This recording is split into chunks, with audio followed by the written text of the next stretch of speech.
Olá, meus queridos irmãos, muita saudade no coração de não podermos estar juntos em função desta luta, deste vírus que nos acometeu aqui no Brasil, bem como no mundo. No entanto, precisamos continuar a servir ao Senhor, precisamos louvar e bendizer o seu nome. E devemos também, irmãos, prioritariamente, estarmos lendo a sua palavra, permitindo o Senhor falar aos nossos corações. Quero vos trazer esta tarde uma mensagem contida em 2 Coríntios, capítulo 7, verso 5, na sua parte B, que nos diz: em tudo fomos atribulados, lutas por fora, temores por dentro. O ser humano, queridos, é muito complexo. E é muito complexo também quando percebemos a dimensão que é o nosso mundo, a dimensão que é a nossa vida. E pensando nisso, fomos ao dicionário para verificar qual é o significado pleno dessa palavra complexo, que é algo de difícil compreensão, que não é simples, que é complicado, que abarca e compreende vários elementos e aspectos distintos que têm relação de interdependência com cada um de nós. O complexo é tudo que dificulta o nosso viver, que provoca em nós uma bagunça de sentimentos e também das nossas emoções que se misturam, que trazem lutas e, como nos informa o texto, lutas por dentro e por fora. O apóstolo Paulo aqui, ele está abrindo o seu coração, testemunhando que desde que ele havia ido à Macedônia, ele sofreu muito isto e muitas lutas. Por isso ele diz: lutas por fora, temores por dentro. O estar na Macedônia para ele era o lugar onde Deus queria que ele estivesse. Atos 16:9 nos ensina: à noite sobreveio a Paulo uma visão, na qual um varão macedônio estava de pé e lhe rogava, dizendo: passa à Macedônia e ajuda-nos. Por isso Paulo tinha forças para lutar, para suportar tudo. Ele precisou, ele necessitou lutar. E por quê? Para não ser absorvido pelos problemas externos que entram na nossa mente e se torna muito complexo para cada um de nós. Muitas pessoas vivem em baixa estima. Ou seja, eles têm autoestima, porque sofreram bullying, foram criticados demais, viveram em ambientes hostis. Na verdade, são vidas que foram oprimidas e não conseguem mais se levantar. Armados com esse sentimento, ficam distantes das pessoas e de si mesmo. Amados do Senhor, uma pessoa complexada, ela absorve os problemas externos e tudo para ela se torna complicado. Por isso que eu o convido a meditar comigo sobre a vida de alguns dos personagens bíblicos, para sabermos como vencer as nossas lutas e os nossos temores. Por exemplo, temor do medo, nós observamos na vida de Moisés. Medo é um estado afetivo suscitado pela nossa consciência do perigo, ou que, ao contrário, suscita em nós essa consciência. Medo também é temor, ansiedade, irracionalidade, algo não fundamentado, mas que nos traz receio. E em Êxodo capítulo 3, versos 10 a 14, nós lemos: Vem agora, pois, e eu te enviarei a Faraó, para que tires o meu povo, os filhos de Israel, do Egito. Então Moisés disse a Deus: Quem sou eu que vá a Faraó e tire os filhos de Israel? E Deus disse: Certamente eu serei contigo, e isso te será por sinal de que eu te enviei. Quando houveres tirado este povo do Egito, servireis a Deus neste monte. Então disse Moisés a Deus: Eis que quando vier aos filhos de Israel e lhes disser: O Deus de vossos pais me enviou a vós, e eles me disserem qual é o seu nome, que lhes direi? E disse Deus a Moisés: Eu sou o que sou. Disse mais: Assim dirás aos filhos de Israel: Eu sou, me enviou a vós.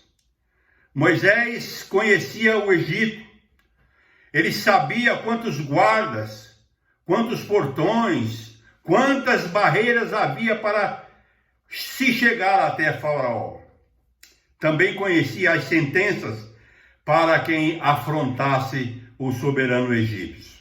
Por isso, Moisés teve medo quando Deus lhe chamou para libertar o seu povo da escravidão. E por várias vezes, Moisés argumentou com Deus que não tinha condições de ser o libertador, mas Deus lhe mostrou que seu poder é maior que o medo. Para cada dúvida de Moisés, Deus lhe dava a certeza de que não estava sozinho. Então, não havia nada o que temer. Queridos, o medo paralisa as pessoas. E todo medo é uma mentira baseada na hipótese da derrota. Contudo, a fé é a convicção que nos dá coragem de lutar e vencer. Uma das bases do medo é sentir-se sozinho. Por isso, Deus, em sua palavra, muitas vezes diz: Não temas, eu estou contigo.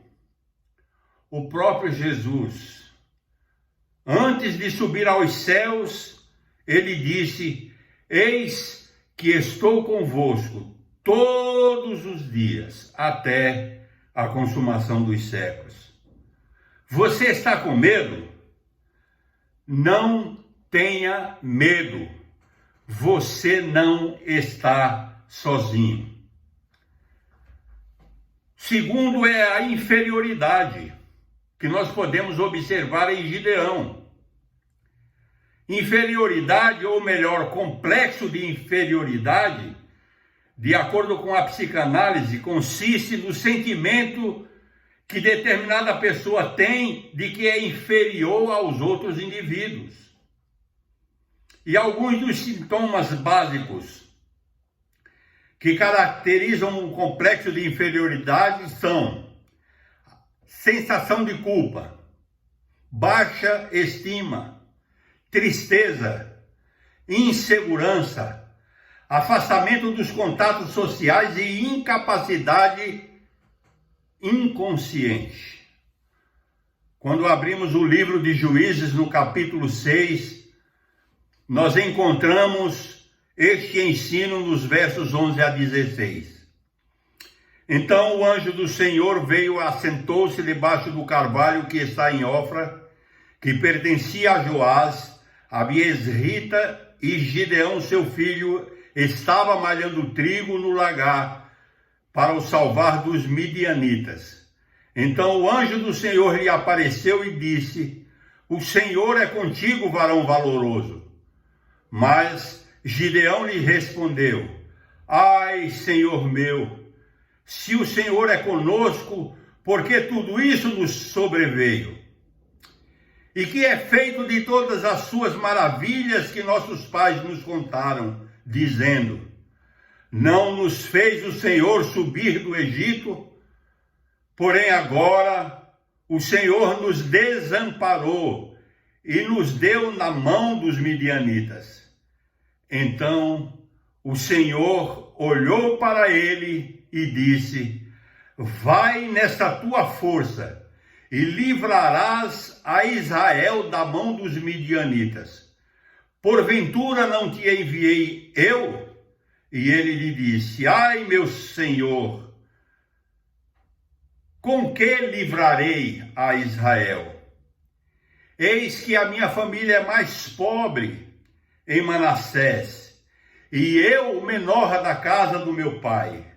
E o Senhor lhe disse: porquanto eu hei de ser contigo, tu ferirás os midianitas como se fossem um só homem. Gideão, meus amados irmãos, estava vivendo um momento ou um período de grande inferioridade, como nós estamos vivendo hoje. Trancados em casa, de molho, com receio deste vírus. E não estamos errados nisso. Da mesma forma que os inimigos massacravam o povo de Israel. Mas dentro de Gideão havia um sentimento de pequenez que o levou a se esconder num lagar. O verso 11 nos diz: então o anjo do Senhor veio, assentou-se debaixo do carvalho que está em Ofra, que pertencia a Joás, a Abiesrita, e Gideão, seu filho, estava malhando trigo no lagar para o salvar dos midianitas. O lagar, na verdade, é um tanque onde os frutos são espremidos.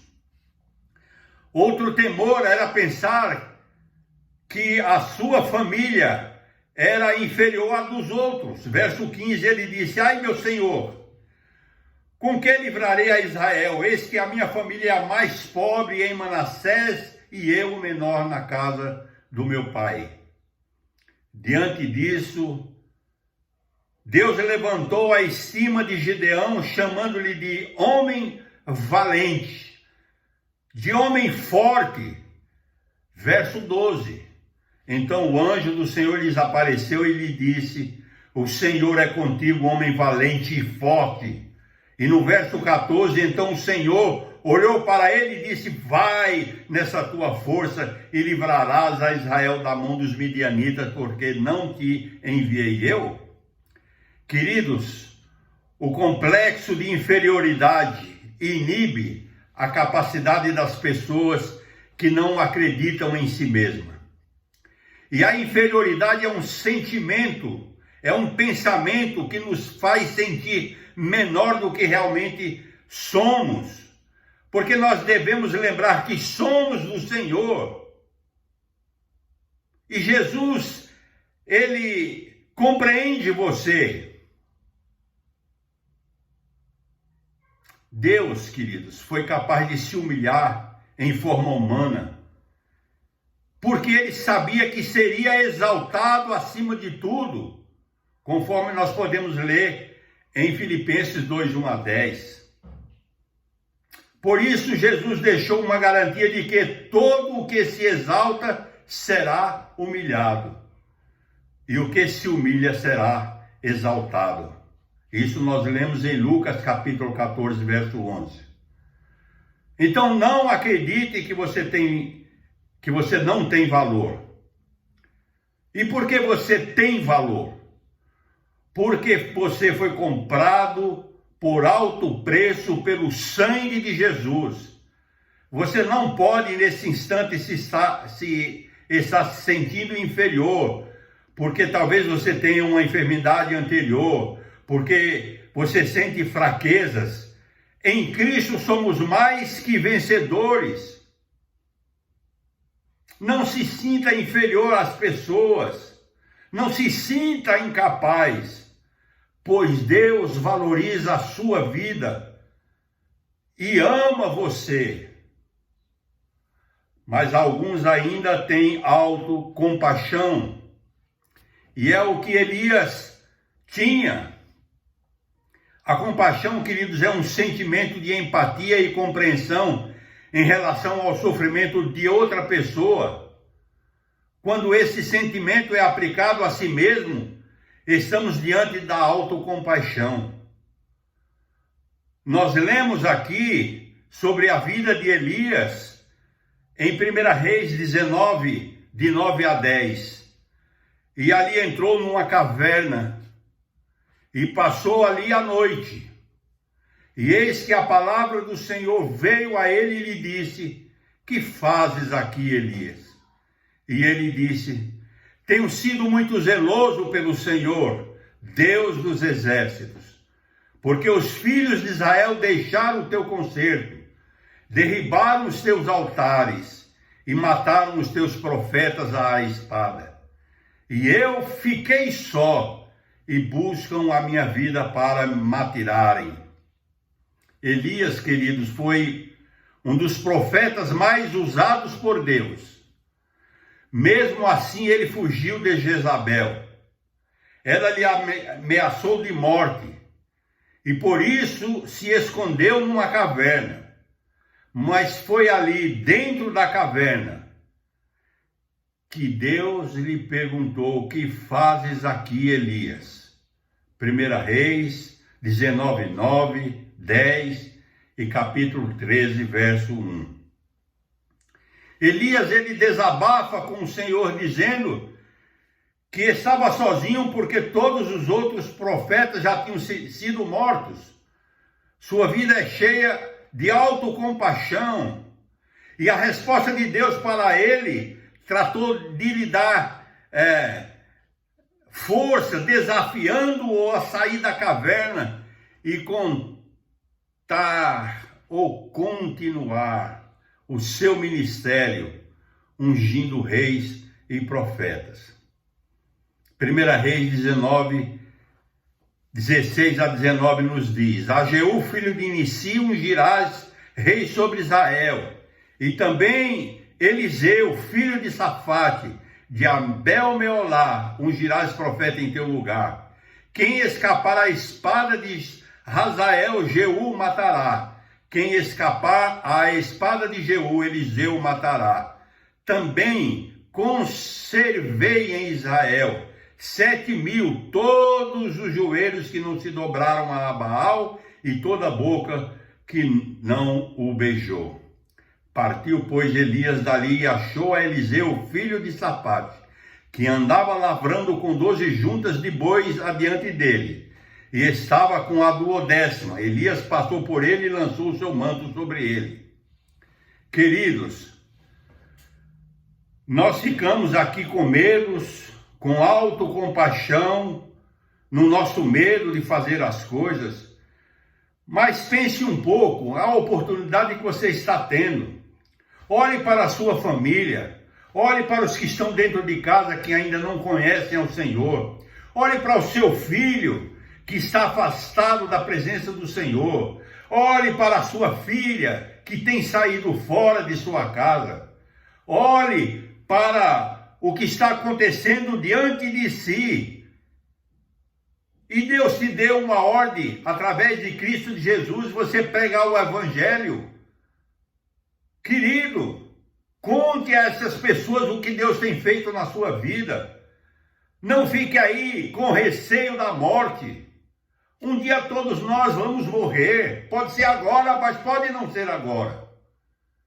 O que precisamos é aproveitar essa oportunidade. Quem sabe Deus não está mostrando ao mundo que está faltando alguma coisa na vida de cada um dos seres humanos que fazem festa, como fizeram aqui no Brasil, um carnaval terrível, com muitas pessoas saindo à rua a festejar nada. Mas tinham dinheiro para gastar. Talvez se não tivessem saído, agora poderiam ser o sustento. Mas além do medo da enfermidade, estão agora com o receio da falta de alimentação em casa.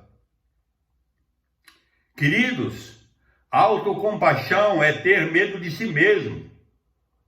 Quando uma pessoa pensa que está só e ninguém lhe ajuda, então ele começa a ter de si próprio para suprir a sua falta de apoio. Infelizmente, esse é um sentimento vazio que só traz perca de tempo e, consequentemente, aumenta o sofrimento. O ideal para nós, que somos servos de Deus, é reagir. E não estou aqui orientando você a sair de casa e começar a publicar. Não, você tem um trabalho dentro da sua própria casa. 2 Timóteo 1,7 ensina. Porque Deus não nos tem dado espírito de covardia, mas de poder, de amor e de moderação. Não pense que você é vítima. Assuma a sua responsabilidade e lute para mudar a situação do nosso país, que é mais terrível do que você possa imaginar.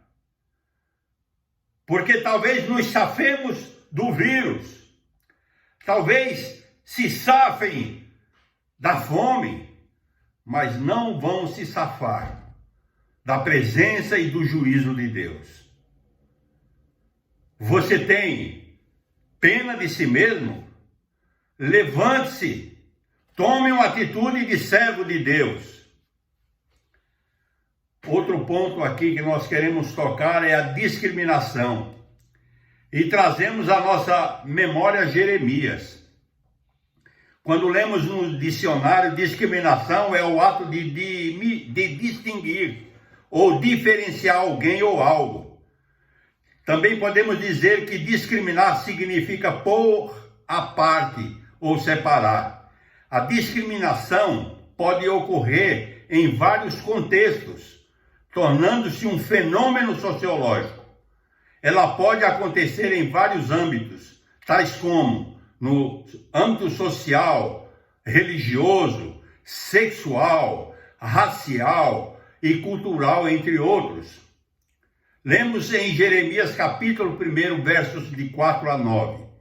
Assim veio a minha palavra do Senhor dizendo: antes que eu te formasse no ventre, eu te conheci, e antes que saísse da matre, te santifiquei, e às nações te dei por profeta.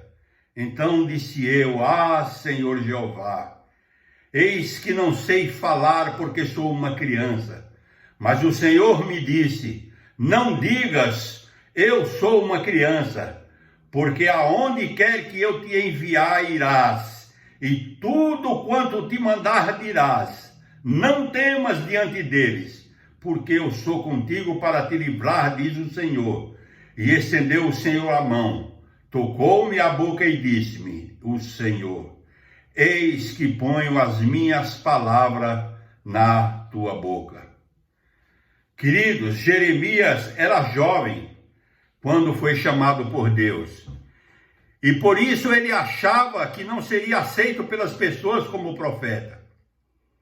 Sabia que a sociedade judaica era muito seletiva e uma pessoa só era considerada alguém depois da sua maioridade e após ter realizado algum feito considerável. As crianças e jovens não eram nem mesmo contados. Deus não aceitou a sua desculpa e lhe garantiu que foi escolhido especialmente para esse ministério, antes mesmo do seu nascimento. Verso 5.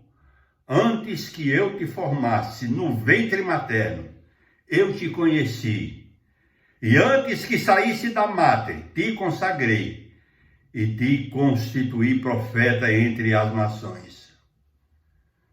Queridos, que grande oportunidade nós temos. Devemos tirar o receio da nossa forma de falar, porque ainda que não tenhamos feito o curso de teologia, nós vivemos na casa do Senhor. Nós temos ouvido a sua palavra. Nós temos lido a sua palavra. Nós conhecemos os padrões da sociedade, que às vezes são bons e às vezes são ruins. Porém, nós não podemos ficar com medo de falar do amor de Deus para essas pessoas. Nós precisamos, como servos de Deus, trazer uma mensagem de esperança, uma mensagem de fé, mostrando a essas pessoas que a nossa morte física não é o fim, que vamos nos encontrar com Deus um dia e que vamos prestar conta da nossa desobediência, de termos nos afastado da sua presença. E nós precisamos falar a todas as pessoas. Romanos 2,11 diz, porque para com Deus não há acepção de pessoas. Não podemos olhar uma pessoa e dizer, essa já rejeitou, não vou falar mais. Essa não deseja, essa tem esse problema, essa tem aquele outro problema. Não! Somos servos do Altíssimo. É só nos lembrarmos do ladrão na cruz, na última oportunidade, no instante da sua morte. Ele vendo a situação, creu em Jesus e foi salvo. Você tem se sentido discriminado? Ou você está discriminando as pessoas? Querido, eu quero lhe dizer que você é aceito por Deus como você é. Porque Deus não te escolheu porque você era um santo. Ele te escolheu porque você era um pecador, como são todos os outros que estão afastados de Deus. Mas Ele diz, colocará palavras na tua boca para que você fale. Queremos concluir essa palavra dizendo para você que se uma largata pensasse que é feia e que não vai rastejar a sua vida toda, deixando de se preparar ou de construir um casulo para o seu futuro, certamente ela jamais se transformaria numa borboleta para voar tão longe.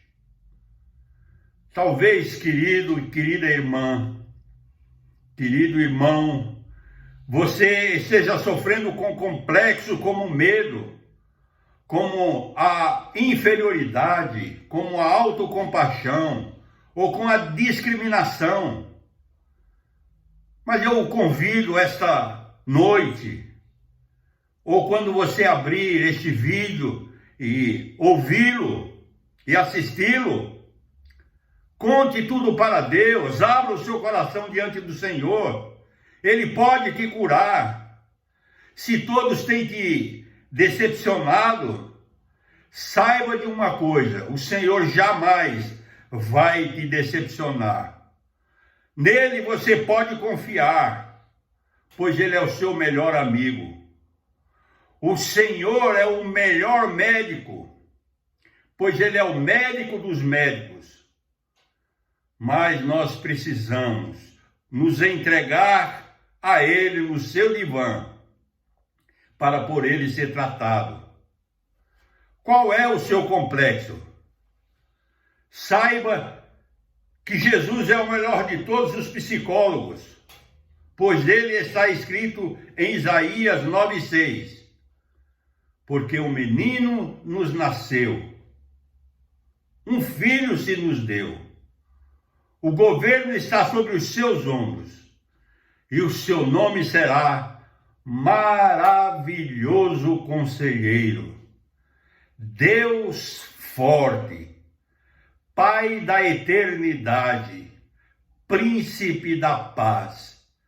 Amados do Senhor, você tem toda a ferramenta necessária para passar por esse martírio, para passar por essas lutas, para vencer o seu medo, para vencer o seu complexo de inferioridade, para vencer a sua autocompaixão e para levar o Evangelho do Senhor a tantos quantos o necessitem.